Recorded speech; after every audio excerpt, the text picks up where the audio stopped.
সম্মানিত দর্শক শ্রোতা, আসসালামু আলাইকুম রহমতুল্লাহ। বেশ কিছুদিন পর আজকে ছোট্ট একটি ভিডিওর উদ্দেশ্যে উপস্থিত হয়েছি। আমরা সকলে অবগত আছি 5ই আগস্টে স্বৈরশাসক জুলুমবাজ শেখ হাসিনা সরকারের পতন হয়েছে। শুধু পতনই হয়নি, নিজের জীবনটাকে বাঁচিয়ে তিনি ভারতের দিল্লি মামু বাড়িতে পার হয়েছেন। আল্লামা সাইদি সাহেব বলেছিল যে আমাদেরকে মৌলবাদ বলো, আমরা আছি মূলে, গোড়ায় আছি, আর তোমরা আসো আগায়। এই 12 কোটিতে যখন গাছের গোড়া ধরে আস্তে করে নাড়া দেবে, মামু বাড়ি দিল্লিতে গিয়ে পড়বা, বাংলার জমিনে জায়গা হবে না। এবং তিনি আরও বলেছিলেন, সময় আসবে এমন যে ইন্দুরের গর্তও পাবে না পালানোর জন্য। আজকে ঠিকই কথাগুলো বাস্তবে পরিণত হয়ে গেছে। আল্লাহ তাআলার কত বড় নেককার বান্দা হলে, আল্লাহ তাআলার কত বড় ওলি হলে তিনি এত বাস্তব কথা এত সুন্দর করে বলতে পারেন। বাংলাদেশের জমিনে আর একজন ব্যক্তি নেই, একজন আলেম নেই, একজন পীর নেই যে এত বাস্তব কথা প্রায় 1 যুগ 1.5 যুগ আগে এত সুন্দর করে বলে দিয়েছেন। আলহামদুলিল্লাহ। সম্মানিত বন্ধুরা, আমি এই কথার ভিতর দিয়ে একটা কথা বলতে চাই যে শেখ হাসিনার পক্ষে বা আওয়ামী লীগের পক্ষে এখনও যারা কথা বলছে, মাঠে ময়দানে নামছে, লাঠি সোঁটা নিয়ে মাঠে নেমে মিছিল করছে, তারা আসলে একেবারেই নির্লজ্জ বেহায়া। কারণ নির্লজ্জ বেহায়া ছাড়া অন্য কেউ এইভাবে মাঠে নামতে পারে না। যেখানে দলীয় প্রধান তাদের শেখ হাসিনা দেশ থেকে পালিয়ে নিজের জীবনটাকে বাঁচালো, অথচ তার পক্ষে বা সেই দলের পক্ষে এখনো পর্যন্ত কিছু আবাল মূর্খ যারা সেই নামের দল ধরে বিভিন্ন ধরনের স্লোগান দিচ্ছে, বঙ্গবন্ধুর নাম করে তারা বিভিন্ন শব্দ উচ্চারণ করছে।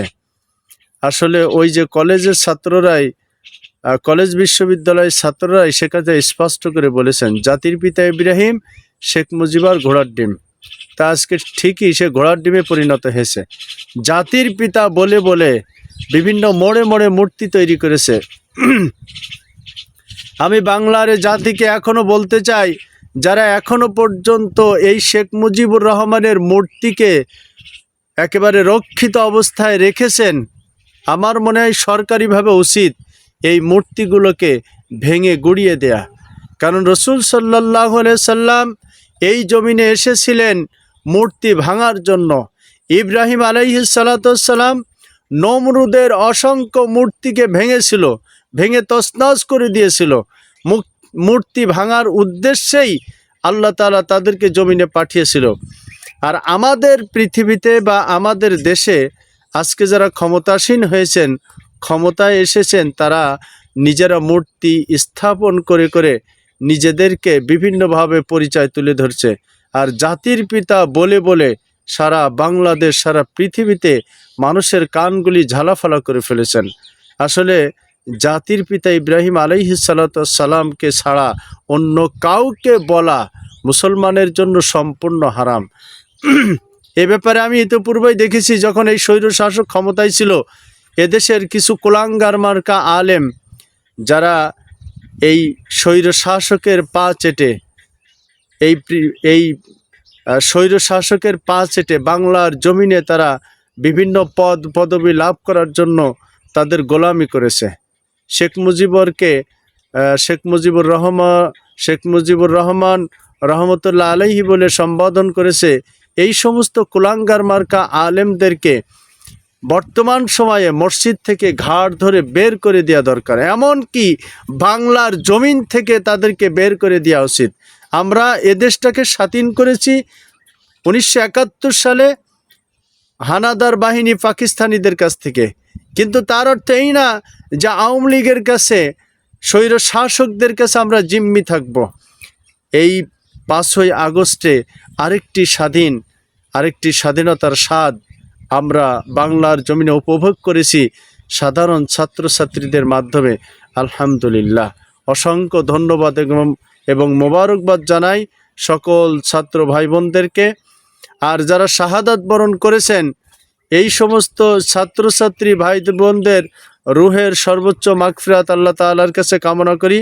সম্মানিত বন্ধুরা, আমরা এখনও চাই যেই সমস্ত প্রশাসনিক বা বিভিন্ন সরকারি কর্মকর্তাগণ সরকারের পা চাটা বা বিভিন্ন মসজিদে, কেন্দ্রীয় মসজিদ বা সরকারি যে সকল মসজিদ আছে যেখানে ইমামগুলো সরকারের পা চাটা, সেই সমস্ত জায়গা থেকে তাদেরকে অপসারণ করে হকপন্থী ওলামা বা স্বৈর শাসকের পা চাটা গোলামদেরকে বিতাড়িত করে যারা সত্যের পথে, ন্যায়ের পথে ইসলাম প্রতিষ্ঠা করতে চায় তাদেরকে সেখানে বহাল করে দেশটাকে সুন্দরভাবে সাজানো বর্তমান অন্তর্বর্তীকালীন সরকারের গুরুদায়িত্ব। এটা আমি তাদের কাছে অনুরোধের সাথে বলবো, এবং সর্বক্ষেত্রে জনগণকে সজাগ দৃষ্টি থাকতে হবে। কারণ এই স্বৈর শাসকেরা তাদের মামুবাড়ি দিল্লিতে গিয়ে ষড়যন্ত্রের বিভিন্ন নেপথ্য তারা তৈরি করে যাচ্ছে একের পর এক। তারা কিন্তু থেমে নেই।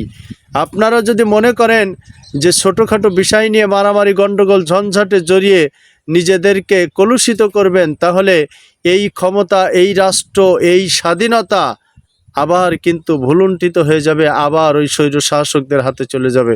এজন্য সকলকে সজাগ থেকে যে যে অবস্থানে আছে, যে যেখানে আছে, সেখান থেকে সকলকেই ঐক্যবদ্ধভাবে এই রাষ্ট্রের জন্য, এই দেশের জন্য, কোরআনের জন্য, ইসলামের জন্য কাজ করতে হবে।